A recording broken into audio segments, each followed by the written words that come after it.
Abuse is never okay. If you or someone you love is in an abusive relationship, there is help available. Call the domestic violence hotline at 1-800 799 safe.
Things are not what they seem. There was a web of lies between all of these When individuals. you go splash now? Suspected that one of them was lying, but they couldn't figure out which one.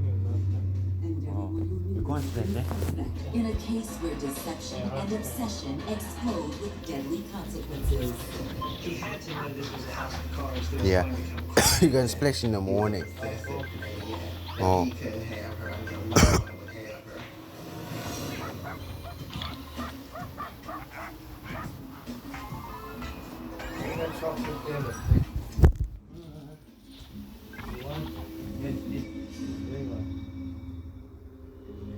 March 8th, 2010, 10 p.m. It's a crisp, quiet night in Jackson, Mississippi, when 22-year-old Justin Smith arrives at his apartment complex. As he gets out of his car, Justin sees something disturbing. Hey, man. Hey, you alright? At first, he thinks that the man is hurt. Perhaps he'd been beaten up. But when he rolls him over, No, I'm saying, he sees that the man is bleeding from the chest. And apparently he's been shot. Talk it. No, fine. I need an ambulance. My neighbor, man, he got shot. Police and paramedics are immediately dispatched to the scene, but it's too late. I'm not getting a pulse. He's unresponsive. When officers arrived, they found him. He was pronounced deceased on scene. Sir, did you find out? I did. I found him leaned up against the car, and I rolled him over to see if he's all right. Do you know him? Yeah, he's my neighbor. His name's Barry. Tell you what, stay right here for me just a minute. We're gonna ask you questions. Just hang on. It's so unusual to find a body that was laying out there at night. And he lived in this complex. The body was right next to a car, and there were keys on the ground nearby. So the police assumed it was the victim's car. They ignored the tag, and the was registered to 36-year-old Barry Odom. At that point, police are pretty sure they know who the victim is. But they don't know who shot him, why they shot him, or even if the parking lot where he was found is the place where he was shot at. In the coming days, these very questions will echo throughout this quiet, peaceful community. And as investigators dig for answers, a shocking tale of love, deceit, and jealousy rises to the surface. But I think it was a senseless because everything get had to happen. Most homicides are senseless, but this one was truly on another level. Barry Odom was born in 1973 in Jackson, Mississippi, and raised in the small rural town of Lena. His early years were a physical struggle.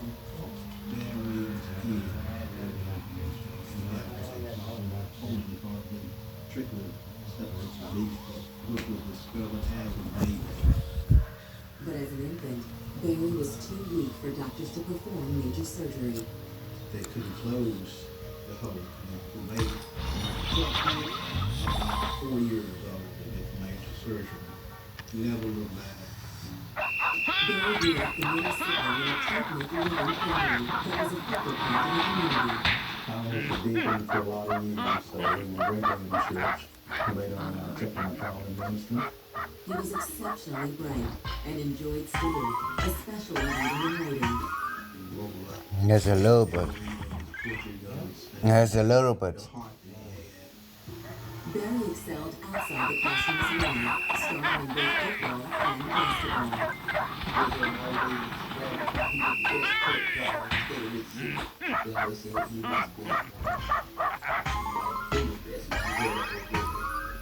In 1992, Barry graduated with honors from Scott Central High School in Forest, Mississippi. He went straight to the military right after high school. Joined the Army. Also became one of the Navy in Mississippi. Barry thrived in the military and always went above and beyond to perform his duties. In the military, he pursued the foundation for marksman, and in his team, the automatic shooter. Barry was. But after 10 years serving his country, Barry was ready to move on to other ventures. His unit closed down, so then he went into the regular workforce. Barry was a smart guy. He was very compassionate. And I think that is what motivated him to get into the medical field. After obtaining a nursing certificate, Barry took a job as a nurse's assistant at St. Dominic Hospital. You wanted to be around because, Patients always asking for the patient. When they got discharged, they later came back. They gave them something for them for appreciation, He liked helping people. They couldn't be because of personal experience being sick as he was when he was young. After several years of casual dating, Barry met a woman named Michelle and fell in love.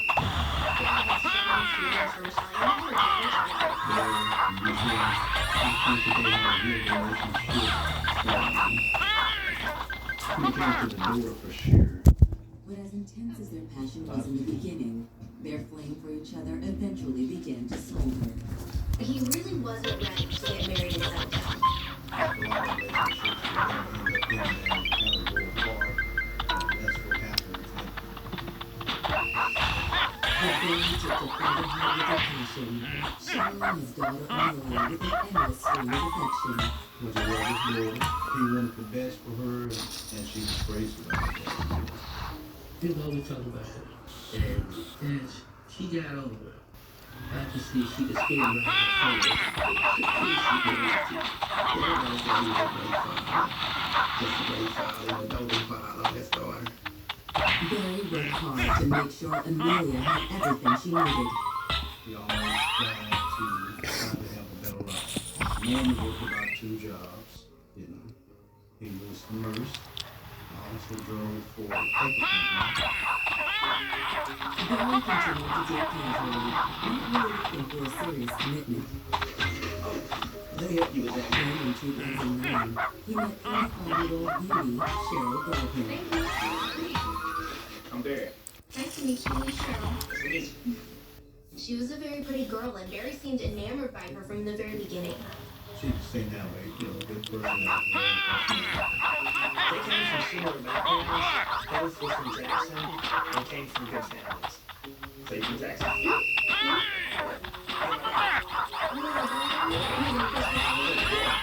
They were both single parents and both had daughters. Barry's daughter was Nathan. Cheryl's daughter was 23. Like a mom. They both were very devoted parents and really would do anything for their daughters. Cheryl still was in touch with her daughter's father, and they often shared co-parenting duties, but Barry was understanding of that. Barry and Cheryl's busy lives as single parents limited the amount of time they could spend with each other. So when they were able to get together, they made the most of it. Barry and Cheryl's relationship was often intimate. On occasions, they did get hotel rooms to share interest. Barry and she had a great relationship with my indication. It was one of those, passionate things. Everything was going really well between the two of them. Their relationship seemed to be going in the right direction. But now, less than a year later, Barry's dead body lies in a pool of blood. For the police, the possibilities are wide open, and really, there isn't all that much to go on initially. However, a startling discovery at the crime scene will soon reveal a tangled web of deceit and jealousy, and some police have run into a hidden and mysterious double life. Neither one of them had any idea that the other existed.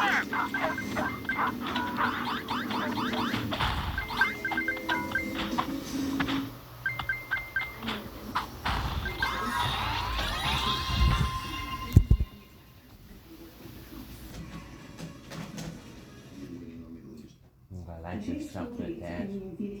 Very nice system. It's mounted.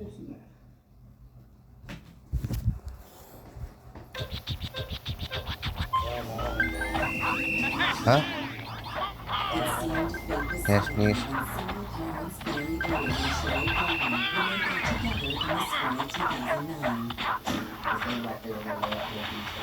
Cheryl and Barry were involved in a relationship. There was an intense relationship. But all that came crashing down on March 8, 2010, when Barry Ford was found gunned down in the parking lot of his apartment building in Jackson, Mississippi. We got some fun. One male victim, there's a big gunshot wound in the chest. Any risks? Still back here, he's going to call it in. In order to unravel the mystery surrounding Barry's death, investigators first turned to Justin Smith, a neighbor who found Barry's body. Same thing? No, I got here and I found him laying up against the car. I rolled him over to see if he was alright. You didn't actually see the shooting. No. See anyone else around the area? The cars leaving? But police are certain someone must have heard something. It was an apartment It's the new year and we've just moved into a new It home. was only 10 p.m. Most people were still up. In fact, Justin wasn't the only one who called 911 that night. Since during plan for makeover, I found some amazing organizers. In the parking lot. Investigators spread out and canvassed the entire area, looking for potential witnesses. Nothing to go to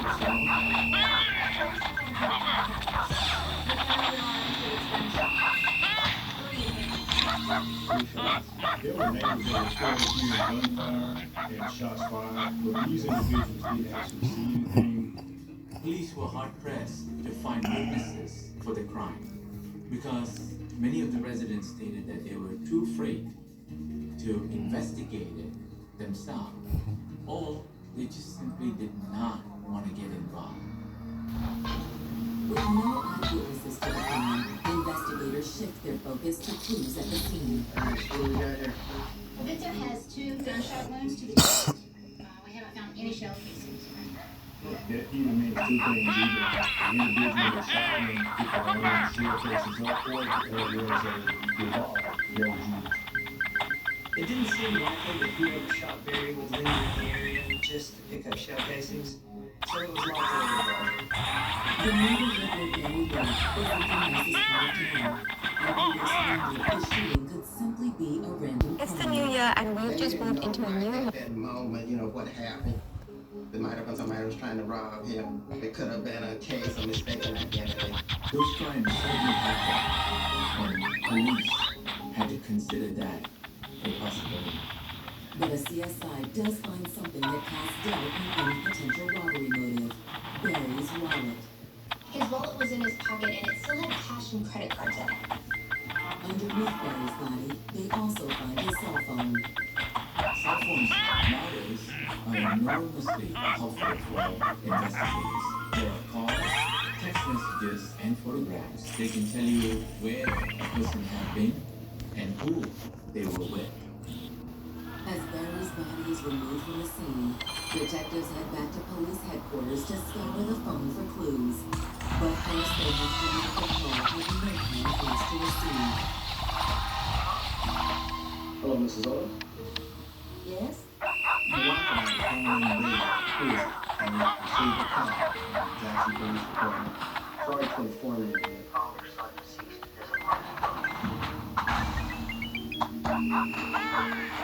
I watched Kim's faces. She handed me the phone. I was overpowered and I could get nothing for Detectives ask Larry if he knows of anyone who might bring his son dead, but he's dumbfounded by this senseless murder. No one in Barry's family can suggest a suspect to the police because, as far as they knew, Barry did not have an enemy in the world. Would the two of you mind coming out to the station tomorrow to answer a few questions? Yes, sure. While Barry's parents make a 50-mile plan for Luna, detectives are hoping Barry's phone will hold the key to finding the killer. The last call Barry made was when he dialed 911. It's the new year, and we've just moved into a new home, so I've been Although the police recording showed he didn't actually speak to the operator, so he must have dialed the number and died before he could tell them anything. Had he just lived a minute or two longer, he might have been able to tell police who his assailant was. The phone shows numerous calls on the day of the murder. Detectives learned that Barry had been in contact with several individuals. Look at that, That's no one's going to shit up. Detectives called the number, which belonged to Cheryl Gardner. She picks up immediately and they identify themselves as being... Welcome to Logic Life, a complete learning experience. Cell phone here. He was found deceased in his apartment parking lot. What? No. Cheryl is just completely devastated when she hears the news. She sounds like she's totally shocked. Can you tell me what the relationship was with you and Miss Ball? I'm his girlfriend. So when was the last time you talked to him? It was around 9:30. We were supposed to meet back up later at the motel, but he never showed up. Cheryl seems to be the last person who saw Barry Wise, just a half hour before gunshots were reported to police. I would like to talk to you in person. Could you come to the station? Welcome to Logic Life, a complete learning experience. Yeah, so it was his girlfriend. Here's another number. You called her earlier. Detectives notice other calls on the phone, including multiple that afternoon to a woman named Joyce Walker. Detectives call Joyce and tell her the news, and just like Cheryl, she's very upset. Could you tell me how you knew Barry Odom? Well, I'm his girlfriend. His girlfriend? When's the last time you saw her? This afternoon. And he was supposed to stop by later this evening. There are two women, both claiming to be Barry's girlfriend, and both are police saying Barry the day he died. But when detectives interview Barry's two girlfriends the next day, they uncover a steamy love triangle that casts a wide range of suspicion and raises even more questions about why Barry Odom was killed. Welcome to Logic Life, a complete learning experience.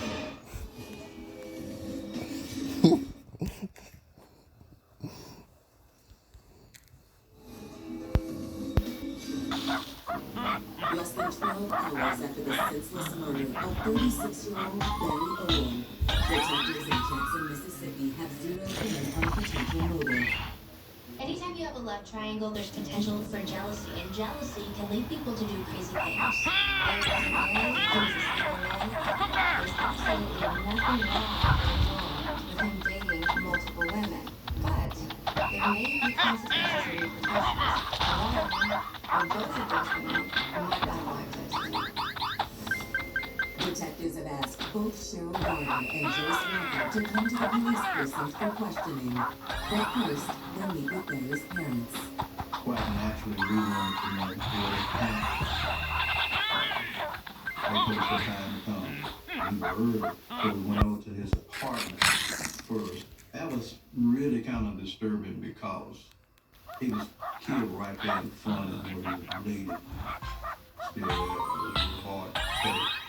So I kept us from there, and we went over to the police station, and that's when we got what details that they told us. I want to thank you too for coming to the station. You did so for us. Thank you. At that point, detectives only had vague information. Barry had seen two women earlier in the day. Now, is there anything you can tell me about Cheryl or Joyce? No, we don't identify them.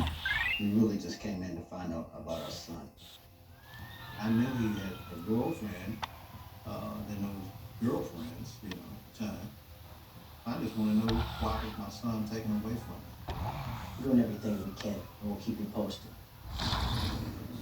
Cheryl Gardner is the first to arrive at the precinct. When Cheryl arrived, she still appeared to be very upset. I know it may be hard, but we really want to find out who killed Barry. Alright, so you were with him last night, correct? Yes. Detectives asked Cheryl to recount her entire day. We text each other early in the morning and I called him to see how his day was going. They chatted for a little bit, and she told him she'd let him get back to work and would call him later in the day. When did you talk to him next? All the time. Around 4:30 or something. I asked him if he still wanted to get a motel room, and he said he did. Cheryl told detectives that she booked a room at a local motel. Then she called him back, and she said that there would be a key waiting for him at the front desk. What time did you get to the hotel? Well, I had to run errands and I had to drop off my ex, so I got there around 8. When Cheryl arrived, Barry was waiting for her in the parking lot. Got some champagne? Please. Cheryl says they went to the room together and were intimate. She said they were alone in the motel room for about an hour and a half. And at 9:30, Barry said that he needed to go out and go in. Where are you going?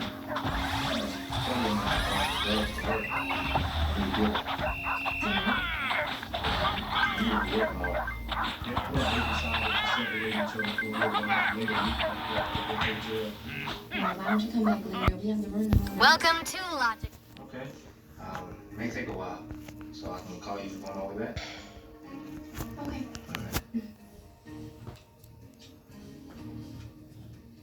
Cheryl says Barry left the motel around 9:30, and then she left 10 to 15 minutes after that. She left the hotel with the intention of them meeting back up there at some point later that night.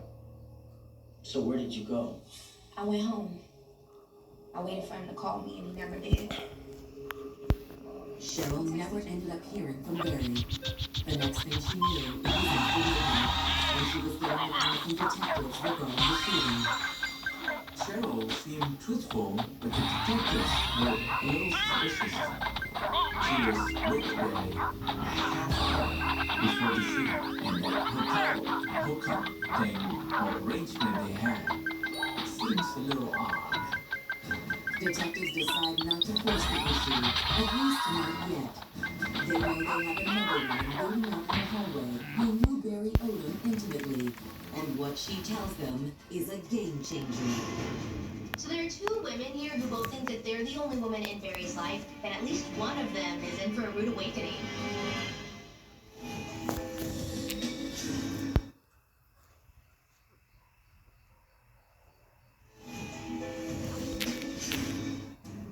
Nearly 24 hours after the shooting death of 36-year-old Barry Odom, detectives in Jackson, Mississippi are trying to piece together the puzzle of Barry's personal life. His cell phone provided a running record of who Barry was in touch with on the day he died. And it is through that the police were able to determine that he was seeing two different women. And he had actually seen both of them on the day.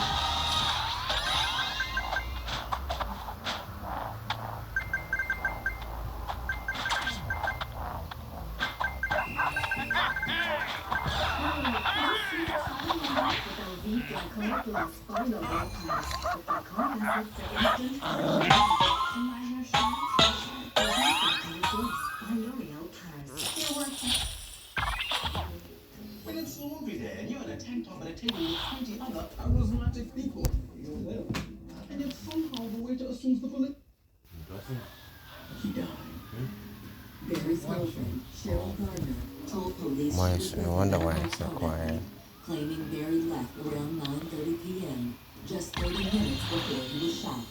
Cheryl said that she also left the motel about 10 to 15 minutes after Barry, but she doesn't really have an airtight alibi as to where she was after that point. Could Cheryl have followed Barry back to his apartment and been the one who shot him?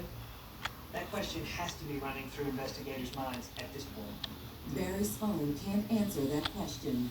There are no calls or texts between the time he left the motel and the time he was killed. But detectives do notice that Barry was in touch with someone else that evening. Joyce Walker, a woman who claims she was also Barry's girlfriend. Barry's phone showed a call to Joyce Walker at approximately 7:30 that evening, just a half hour before he met Cheryl at the motel. Detectives obviously are curious and want to know what that phone call was all about. Joyce comes in and meets detectives, and she appears to still be very upset about Barry's death. I know this must be tough, Lee. Joyce tells them that she and Barry had been dating for a while, and that things were starting to get serious between the two of them. Joyce tells detectives that she and Barry even had plans to move in together. Detectives were shocked to hear that, because they know that Barry had been with Cheryl at a motel the night before. So now they're wondering if Joyce might be lying about the extent of the relationship, or if maybe she is misreading. Joyce says she had contact with Barry throughout the day, beginning with a call to him at 9:30 a.m.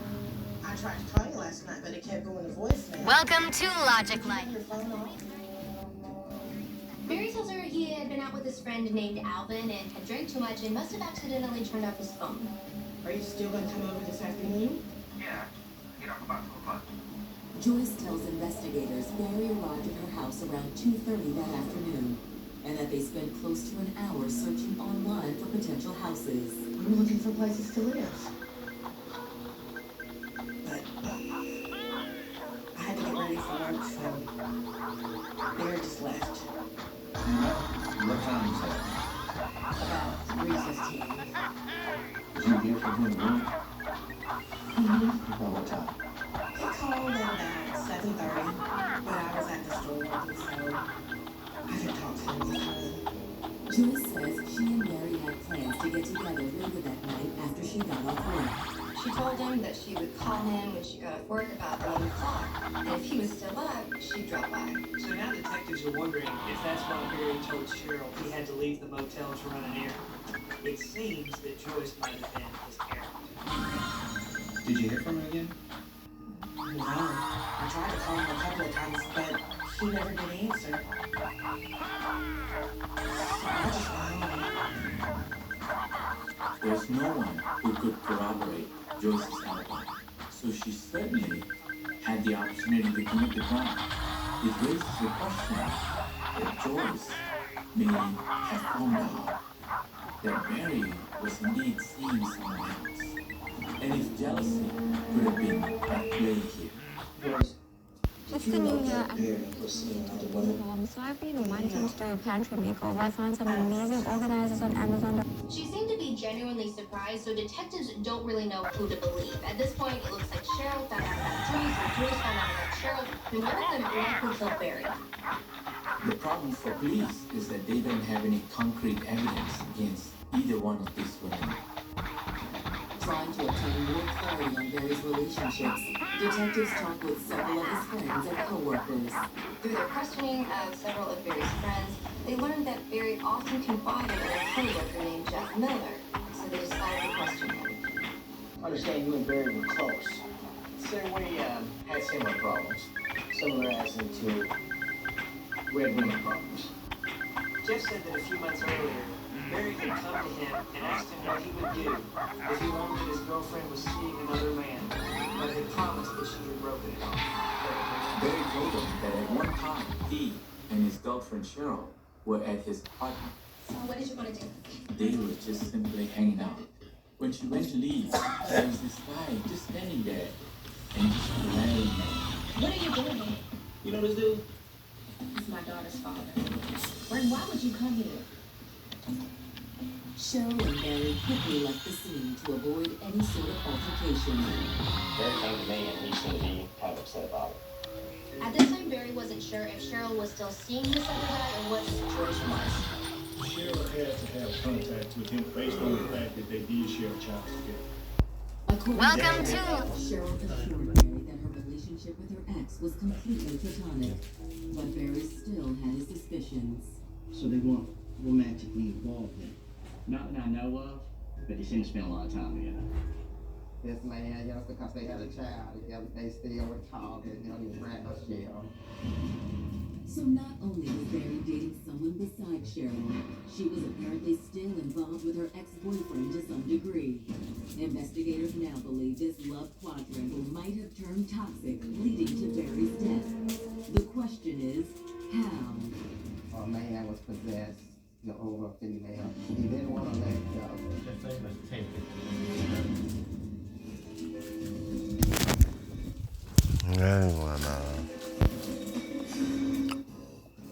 Detectives in Jackson, Mississippi are beginning to suspect that the murder of Barry Odom may somehow be connected to the two women he was dating, one of whom was still in close contact with her ex-boyfriend.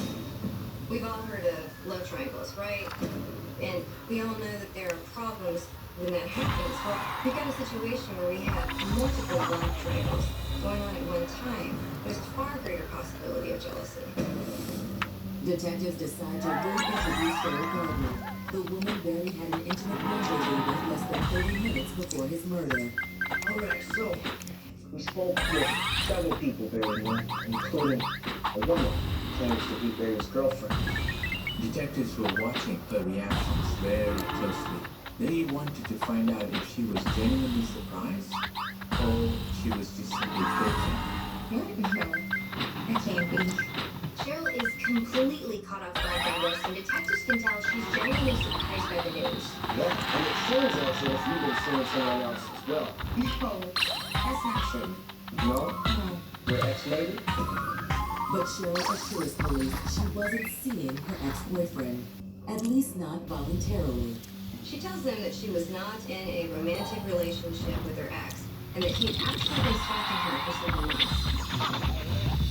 Cheryl says her ex's name is Bryn Ellis, and that she met him in 2006. While they never married, they did have a daughter together in 2007. Bryn Ellis is 54 years old, more than 20 years older than Cheryl. And unbeknownst to Cheryl, he was living with another woman that he'd been dating for over 10 years. But knowledge of that relationship didn't stay hidden for long. In late 2008, Cheryl learned about the other woman and tried to cut ties with Ellis. They had a child, they were co-parenting, but other than that, she tried over and over again to beg him that this relationship was over. Okay. She wanted to move on, but Mr. Ellis, he felt like she was his possession, and he wanted to keep her as his possession. There was a history of Ellis stalking Cheryl. Ellis would follow her in her vehicle. He follows me to work, he follows me home. One night she drove over to Barry's house and realized Alice was following her, so she drove back home. And when she got there, they had a huge argument.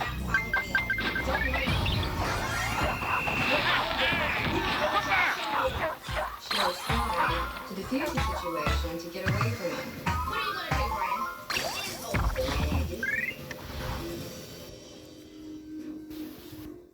Fred threatened to kill her, kill himself as well. He threatened to do body harm too bad. Why did she call the police? I mean, we have a daughter together. I thought that Bryn would give up and move on. Move on like I did. But despite Bryn's living girlfriend of 14 years, the stalking continued, and even spread to Barry. There was an incident that occurred where a celebrity followed him to a service station, and there was an eye-to-eye confrontation between the two of them. Barry was concerned about this every time he looked up. This guy. He's standing somewhere looking. In the weeks before Barry's murder, the stalking escalated considerably. He told a dude, he always said, "Oh boy." He never called his name. He just said, "Oh boy." He been old boy came by my name and said, "Yeah."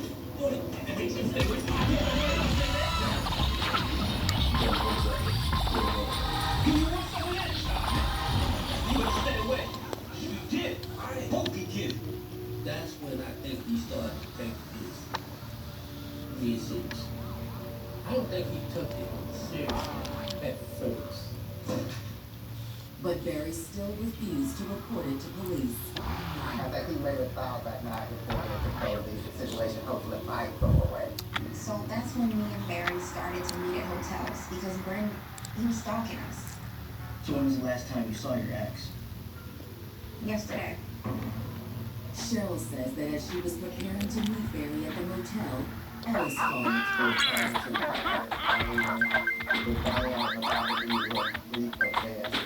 And he had actually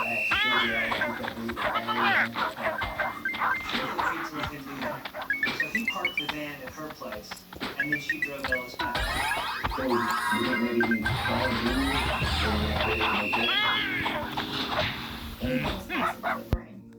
Suddenly, detectives had It's a the new new year process and we that just moved into a new room, so I've been wanting to do a pantry makeover. I found some amazing organizers on Amazon.co.uk.